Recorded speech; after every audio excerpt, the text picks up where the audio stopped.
আমি বহিন করি বোধে। হ্যাঁ এইটি আসলে আগে যাও, এসে যাও। দোকান ওপেনিং টাইম কেবে?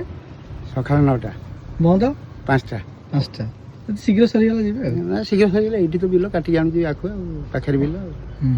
ତ ଦେଶୀ ଜିନିଷ ଖାଇବେ। ପୁରା ଦେଶୀ ଜିନିଷ, ପିଓର ଦେଶୀ ଜିନିଷ। ସାମ୍ନାରେ ଫେସା ହେଇକି ଦିଆହବ, ଆଗରୁ ଷ୍ଟକ୍ ନାହିଁ, କଷ୍ଟମର ଠିଆ ହେବେ, ସାମ୍ନାରେ ଦିଆହବ। ଲୋକ ପିଅନ୍ତି, ପ୍ରଧାନ ସାହି ବିରିବନ୍ଧ ଏପଟେ ଲୋକ ପଳେଇ ଆସନ୍ତି, ସେମାନେ ପିଅନ୍ତି। କିନ୍ତୁ ଭାଇ ଭୁବନେଶ୍ୱର ତ ଏମିତି ଦେଉନାହାନ୍ତି, 15 ଟଙ୍କା 20 ଟଙ୍କା ନେଉଛି। 10 ଟଙ୍କା 10 ଟଙ୍କା। ସେମିତି ତ ଭଲ ରସ ଦେଉଛ। ମୁଁ କହିଲି ମୋର ପାଣିରେ ପଡ଼ିବାର ନାହିଁ, ସକାଳୁ କାଟିଲି ରାମ୍ପିଲି ଆଣିଲି ପୁରା ଦେଶୀ। ଦେଶୀ ପୁରା। କୋଉ ଲୋକେସନରେ ଏଇଟା ଦୋକାନ ଦିଆଯାଇଛି ଭାଇ? ଇଟିପୁର ଧଉଳି ପାଖ ନଈ ବନ୍ଧରେ। ଆଚ୍ଛା, ଆସନ୍ତୁ ଭାଇଙ୍କର ରସ ପିଇକି ଯାଆନ୍ତୁ, କେମିତି ଲାଗିବ। ଆମକୁ ତ ବଢ଼ିଆ ଲାଗିଲା।